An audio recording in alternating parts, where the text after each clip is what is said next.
الإنسان ما لم يعلم صدق اللہ العظیم۔ معزز سامعین، علماء کرام، اللہ رب العزت کا احسان ہے کہ اس نے جمع ہونے کی توفیق عطا فرمائی۔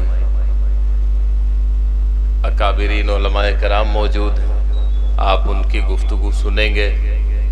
میں بس یہی عرض کرنے کے لیے بیٹھا ہوں کہ عمل کے ارادے سے بیٹھیں اور عمل کرنے کے ارادے سے سنیں، اور علماء سے جڑے رہنا یہ بہت ضروری ہے۔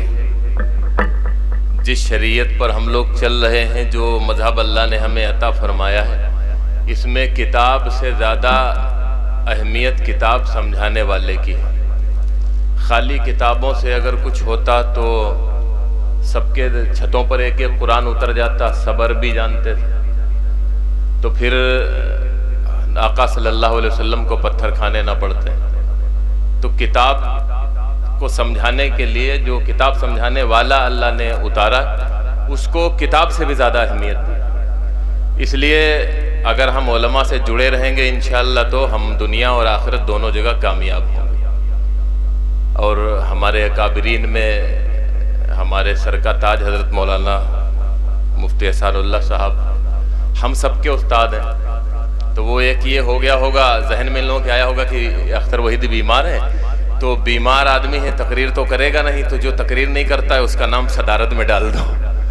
تو یہ کچھ نہیں، ہمارے سر کے تاج ہیں، سب صدر اور سرپرست اور ہم لوگوں کے سب کچھ حضرت ہیں۔ یہ بڑی حماقت کی بات ہے کہ حضور موجود ہیں، ہم اس جلسے کے صدر ہیں، ہم کچھ بھی نہیں ہیں، ہم چپلوں کے برابر بھی نہیں۔ تو ہم لوگ توجہ سے بات سنیں، اور صرف آج ہی نہیں، جب تک زندہ رہیں اپنے اکابر علماء سے جڑے رہیں گے تو انشاءاللہ خاتمہ بالخیر ہوتا ہے اس کا جو علماء سے جڑا رہتا ہے۔ یہ کئی حدیثوں کا مفہوم ہے، اس کا خاتمہ ایمان پر ہونے کے پورے 100% چانسز ہوتے ہیں جو علماء سے جڑا رہتا ہے۔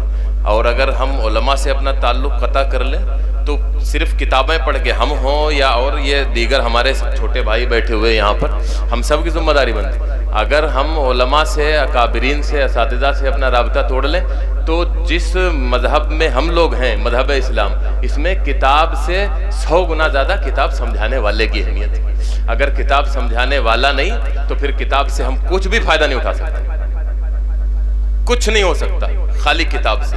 کتاب سمجھانے والا 23 سال کے عرصے میں کتاب نازل ہوئی، اور کتاب سمجھانے والے نے قدم قدم پر کتاب کو سمجھانے کے لیے اتنی زحمتیں اٹھائی ہیں، ایک پوری تاریخ اس سے بھری پڑی ہے۔ قیامت تک اگر ان کو بیان کیا جائے تو ہم جیسے لوگ بیان نہیں کر سکتے۔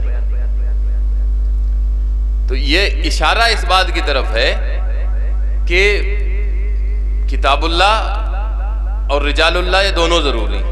ہم اپنے اکابرین سے جب تک وابستہ، اللہ تعالی نے وعدہ فرمایا ہے، اور یہ ہمارے آقا کا فرمان بھی بھائی کہ نبی کوئی نہیں آئے گا جو علماء ہیں، علماء امتی کا انبیاء بنی اسرائیل، ہماری امت کے علماء سمجھو جیسے بنی اسرائیل کے انبیاء۔ تو یہ حقیقت ہے، اللہ تعالیٰ اب وہی کام جو نبیوں کے ذریعے لے رہا تھا، تو امت تو قیامت تک باقی رہے گی، تو وہ کام اللہ علماء سے لے رہا ہے۔ تو ان علماء کے دل و دماغ میں اور ان کی زبان پر اللہ وہ ڈالتا ہے جس سے ہماری دنیا اور آخرت، قبر و حشر سب سنورنے والے ہوتے ہیں۔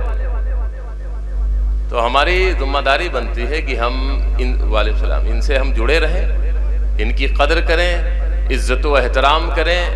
کئی بار بہت ساری نیکیوں کے بجائے اگر اکابرین کی، شریعت کے حاملین کی، اگر قرآن اور حدیث کو سمجھانے والے علماء کرام کی اگر عزت کر لی جائے، ان کا ادب اور احترام کر لیا جائے، تو کروڑوں اربوں نیکیاں اس کے سامنے پھیکی پڑ جاتی ہیں، اور اس ایک نیکی کی بدولت سارے گناہوں کو اللہ معاف کر دیتا ہے، اور خاتمہ بالخیر بھی کر دیتا ہے، جہنم سے چھٹکارا بھی دے دیتا ہے، اور جنت بھی عطا کر دیتا ہے۔ اور کئی بار کروڑوں نیکیاں کر کے رکھی ہوں، لیکن اگر وارثین انبیاء کی گستاخی ہو جائے ہم سے یا ان کے ادب و احترام میں کوئی چوک ہو جائے تو اس جرم کی پاداش میں اللہ تعالیٰ ساری نیکیاں سلب کر لیتا ہے، اور کئی بار خاتمے کھٹائی میں پڑ جاتے ہیں ایمان پر ہونے کے بجائے۔ تو یہ ذہن میں بٹھا لیں اپنے کہ اپنے علماء سے اپنا رابطہ بنائے رکھیں، اللہ کی قسم دنیا اور آخرت دونوں جگہ ہم لوگ کامیاب ہو جائیں گے۔